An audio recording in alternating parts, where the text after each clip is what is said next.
नमस्कार, मैं हूं प्रशांत द्विवेदी। आप देख रहे हैं अपना लोकप्रिय news channel S7 news channel, अपना शहर अपनी खबर। पेश है आज की हेडलाइन। रिजवान अहमद एडीजी मानव अधिकार की उपस्थिति में आयोजित किया गया कवि सम्मेलन। फिरोज गांधी डिग्री कॉलेज के प्राचार्य डॉक्टर RS राय का निलंबन हुआ स्थगित। Association of private medical practitioners के द्वारा आयोजित किया गया कार्यक्रम में बांटे गए कम्बल। गुरु गोविंद सिंह जी महाराज का 344वां प्रकाश उत्सव को लेकर की गई प्रेस कॉन्फ्रेंस। समाचार अब विस्तार से। रायबरेली के शहीद स्थल पर विगत 3 दिनों तक एक कार्यक्रम का आयोजन किया जाएगा। जी हां, हम आपको बता दें कि कल शहीदी दिवस के मौके पर मंत्री स्वामी प्रसाद मौर्य के द्वारा इस कार्यक्रम का शुभारंभ किया गया था। आज इसी कड़ी में आज दूसरे दिन यहाँ पे कवि सम्मेलन व सांस्कृतिक कार्यक्रम का आयोजन किया गया, जिसमें बतौर मुख्य अतिथि के रूप में पहुंचे थे रिजवान अहमद एडीजी मानव अधिकार। उन्होंने कवि सम्मेलन का आनंद उठाया। इस मौके पर सभी अधिकारी गण थे मौजूद। आज स्थानीय शहीद स्मारक में एक कवि सम्मेलन का आयोजन किया गया। इस मौके पर मुख्य रूप से कवि सम्मेलन का आयोजन साहित्य भूषण स्वर्गीय कृपा शंकर शुक्ल की स्मृति में आयोजित किया गया था। इसमें वन मंदिर का संदेश DFO रायबरेली के द्वारा पढ़ा गया। उन्होंने जोर दिया कि शहीद स्तर पे ज्यादा से ज्यादा पौधे लगाए जाएंगे। हम आपको बता दें कि इस कवि सम्मेलन में बतौर मुख्य अतिथि के रूप में आए थे रिजवान अहमद एडीजी मानव अधिकार व उनके साथ में इस कार्यक्रम के प्रणेता सूर्य कुमार शुक्ल एडीजी यातायात भी मौजूद थे। कार्यक्रम में मुख्य रूप से रायबरेली के लोकप्रिय SP अजय मोहन शर्मा व अन्य अधिकारी गण भी मौजूद थे। इस कार्यक्रम में संजीव शुक्ला कमांडेंट होमगार्ड्स, जिनकी परिकल्पना थी श्याम मोहन वाजपेयी, कार्यक्रम का संचालन पंडित सूर्यकांत मिश्र के द्वारा किया गया। इस मौके पर मुख्य रूप से राम भोले शुक्ल, अमित शुक्ल समेत नितिन शुक्ल अन्य लोग भी मौजूद थे। रिपोर्टर सुजीत चौधरी, अनुपम मिश्रा, गौरव द्विवेदी के साथ मैं प्रशांत द्विवेदी। माली बना अंजुमन के बरे, दिशाहीन होई के बिगाड़ा न घर का, दिशाहीन होई के बिगाड़ा न घर का, बेसहारन के डक्के सहारा बना, आतताई करे देश मां, आतताई अगर अति करे देश मां, तो उठावा सुदर्शन दमन के बरे, तो उठावा सुदर्शन दमन के बरे। चांदी के टुकड़न के खातिर कबो, चंद चांदी के टुकड़न के खातिर कबो, देश की आबरू कैन सौदा कहा, चंद चांदी के टुकड़न के खातिर कबो, देश की आबरू कैन सौदा कहा। अगली पीढ़ी के दुख दर्द समझा जरा, अगली पीढ़ी के दुख दर्द समझा जरा, राम बन के जिया लक्ष्मण के बरे, राम बन के जिया लक्ष्मण के बरे। सर कपस का मौत ऐसी मिले कि हंसे जिंदगी। क्या बात है, बहुत अच्छा है दादा। मौत ऐसी मिले कि हंसे जिंदगी, और तिरंगा मिले फिर कफन के बरे। क्या बात है, तिरंगा मिले फिर कफन के बरे। बहुत अच्छा दादा। किसी जात धर्म वर्ग की मोहताज नहीं है। कविता कहाँ प्रस्फुटित हो जाए इसका कोई ठिकाना नहीं है। कभी सरकारी कर्मचारी भी हो सकता है, मजदूर भी हो सकता है, किसान भी हो सकता है। दादा ने बहुत अच्छी रचनाएं पढ़ी। आधी घड़ी आधियों के पुनियाद, बैठे संगति कवि के उपजय कविता ब्याज। अभी कुछ देर में आप लोग भी कवि हो जाएंगे। देखिए, दादा की कविता सुन करके एक छोटा सा बच्चा अपनी कविता पढ़ने के लिए आ गया है। कहते हैं, माता जब नहाने बैठती है तो शरीर के सारे गहने उतार देती है, लेकिन पैर का बिछुआ नहीं उतारती है, क्योंकि वो उसके सुहाग का प्रतीक है। हम सबको छोड़ सकते हैं, लेकिन अपने बच्चे को नहीं छोड़ सकते हैं। ये हमारे सुहाग का प्रतीक है, आने वाली पीढ़ी का प्रतीक है, भविष्य की कविता का प्रतीक है। और ऐसे भविष्य की कविता से निखिल पांडे जी को मैं आमंत्रित करता हूँ, वे आए, स्वयं अपना परिचय दें। अरे बिल्कुल। सबसे पहले मैं अध्यक्ष महोदय को धन्यवाद देना चाहता हूँ, जिन्होंने मुझे एक कीमती समय दिया। उन्होंने बहाई थी यहाँ पर खून की नदियाँ, करेगा याद जमाना भले बीतेंगी ये सदियाँ, कभी ना आँच आने देना धरा पर तुम भाई। माँ कसम एक भी खामोश न रहने पाए। ऐसी तालियां मुझे चाहिए जिससे आसमान गूंज उठे। करेगा कभी ना आँच आने देना धरा पर तुम भाई, समंदर भी न सह पाए लहू इतना बहा देना, समंदर भी न सह पाए लहू इतना बहा देना। अभी हमारा देश अभी बलिदानी चाहता है, क्योंकि हमारे देश में मेरा शहीदों की चिताओं से ही सजता है, ये है ना फूल कोई, ये मेरे दिल का ही जज्बा है। ये कोई फूल नहीं है, ये मैं अपने दिल की आवाज बता रहा हूँ कि शहीदों के लिए मैं क्या चाहता हूँ। वतन मेरा शहीदों की चिताओं से ही सजता है, ये है न फूल कोई, ये मेरे दिल का ही जज्बा है। जरूरत गर कभी पड़ जाए तो पीछे नहीं हटना, हम उन युवाओं के लिए कहना चाहते हैं तो पीछे नहीं हटना।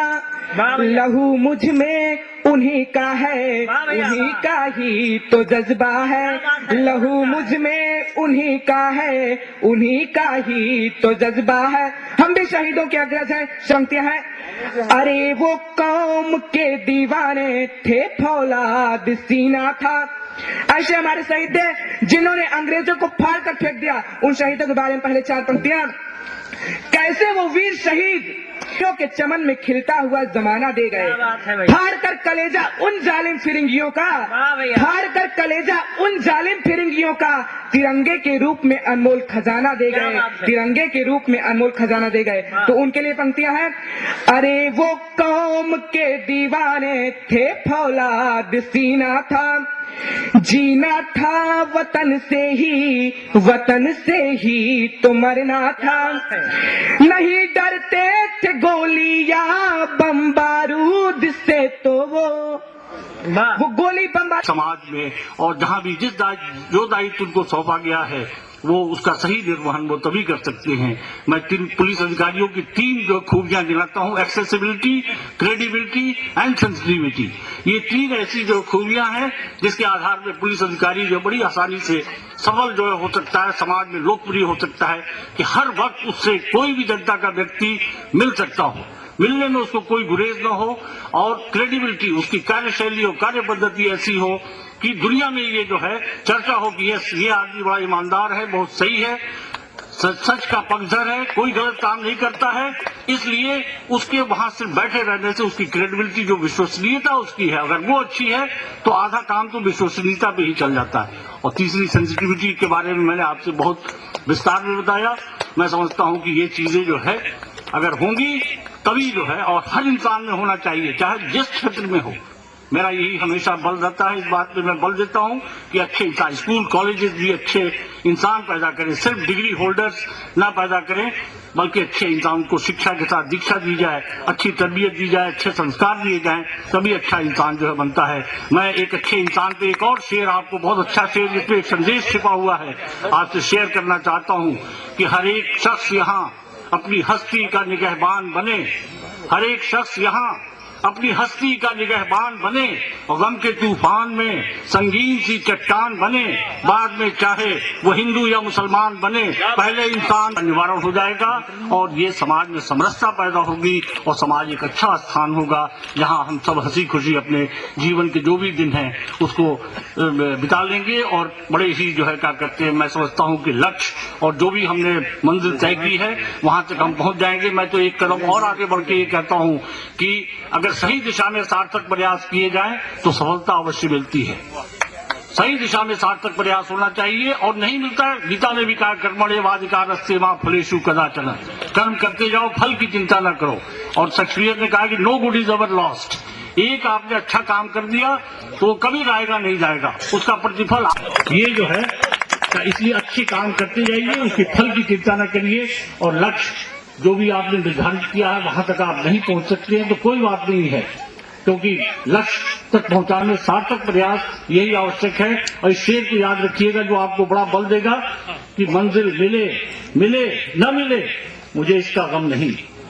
अजय मोहन सुनिएगा, मंजिल मिले मिले न मिले मुझे इसका गम नहीं, मंजिल की जुस्तजू में मेरा कारवां तो है, कम से कम हम जो है उसकी जुस्तजू में आगे को बढ़ रहे हैं।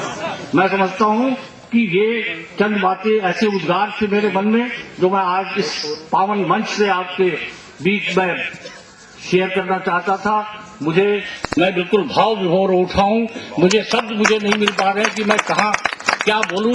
जो मेरे मन में आया है वो आपसे मैंने जो है आपसे कहा है। अभी आप कविगण, जो अच्छे कविगण यहाँ आए हैं, उनकी रचनाओं का रसास्वादन लीजिए। ये सुंदर, आकर्षक, मोहक और मनोरंजक जो कार्यक्रम यहाँ आयोजित हुआ है, उसका सारा श्रेय जो है मैं अपने छोटे भाई सूर्य कुमार शुक्ला जी को देना चाहता हूँ। और भाई सूर्यकांत ही नहीं है, सिर्फ आपसे इन्होंने काफी झूठ मेरे बारे में कहा है। मैं इस बात की जो है सफाई दे देना चाहता हूँ। मैं इतना अच्छा आदमी नहीं हूँ या इतने अच्छे गुण नहीं है जो इन्होंने बयान किए हैं। ये इनका प्यार है जो सर चढ़ के बोल रहा है। मैं अपने अंदर जब भी आत्मविमोचन करता हूँ, आत्मविश्लेषण करता हूँ, तो मुझे अपने अंदर कमियां ही कमियां नजर आती हैं। ये इनका प्यार है जो इन्होंने मुझे इतना सराहा, आप लोगों ने सराहा। इसके लिए मैं हृदय की गहराइयों से आपके प्रति आभार व्यक्त करते हुए, अधिक कुछ न कह के, आपके और शायरों और कविगणों के बीच न आते हुए मैं इस बात से अपनी बात समाप्त करूंगा। छाबड़ा जी भी यहाँ बैठे हुए हैं, छाबड़ा जी को भी मैं बता, आप सभी लोगों को 9 वर्ष की हार्दिक। किताबों में सब में उनका एजेंडा इधर उधर नहीं भटका, एक एजेंडा, ये वतन से लगाव और समाज का सुधार। केवल 2 एजेंडा थे उनके पूरे साहित्य में, यानी देश प्रेम और समाज सुधार। लोगों की इसी सारी उनका लिटरेचर इन्हीं 2 बातों पे सिमटा रहता था। कैसे ज्यादा से ज्यादा लोग जागरूक हों, आगे बढ़ें, हमारा वतन। ऐसे गीत दिखलाओ पथ ऐसा मीत, रुके मानवता का क्रंदन, रुके मानवता का गुंडागर्दी, समाज में देश विरोधी बातें, इनका नर्तन रुके, मिल जाए निदान, हो जाए समाधान, हो ऐसा कुछ परिवर्तन, तुम्हारा बनो युग के सृष्टा तुम मीत, रचो कुछ युग परिवर्तक गीत। ये सरस्वती के पूतों, भारत के सपूतों, सुलझ जाएं समस्याएं आज की ज्वलंत जो हैं समाज की। और फिर संक्षेप में उन्होंने बताया कि क्या समस्याएं हैं। अमीर गरीब की बढ़ती दूरी, भूख प्यास और मजबूरी, टूटते समाज की विष फैला रही समस्याएं, हरिजन बैकवर्ड, दूरी सवर्ण की, टूटते रिश्ते, मंदिर मस्जिद के रगड़े झगड़े। देखिए क्या दृष्टि है, टूटते रिश्ते, मंदिर मस्जिद के रगड़े झगड़े, धर्म परिवर्तन के, हिंसा अपहरण डकैती के, सील भंग होते नारी के, जलती बहुएं लपटों में दहेज के, अनुशासन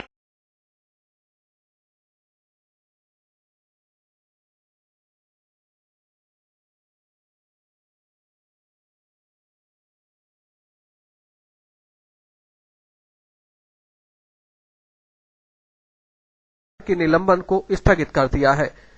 हम आपको बता दें कि कानपुर विश्वविद्यालय के कुलपति डॉक्टर हर्ष कुमार सहगल ने फिरोज गांधी डिग्री कॉलेज के प्राचार्य डॉक्टर RS राय के निलंबन को स्थगित करते हुए यह आदेशित किया है कि डॉक्टर राय की प्राचार्य के रूप में कार्य करेंगे।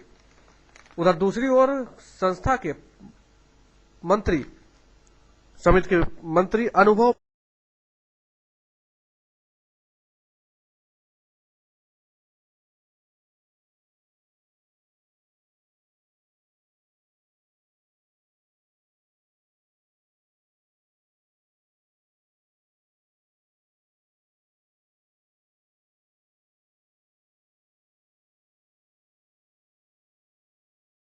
कि भाई हम लोग आपस में कलेक्शन करेंगे और फिर हम लोग उस कलेक्शन से कंबल वितरित करेंगे। तो इसीलिए हम लोग सब डॉक्टर से इकट्ठे हुए कि भाई ये जो हमारा समाज है, भगवान ने हम लोग को सक्षम बनाया है कि हम अपने सामाजिक को सहायता कर सकते हैं। तो उसी सहायता करने के लिए, समाज के अपने लोगों की समाज सहायता करने के लिए हम सब डॉक्टर इकट्ठे हुए हैं।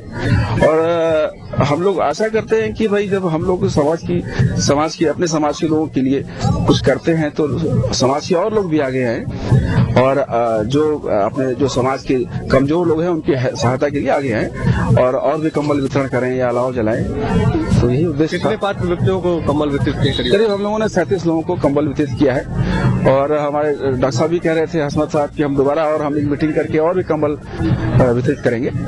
तो हम लोग का उद्देश्य ये भी था कि जो हमारा मानवीय चेहरा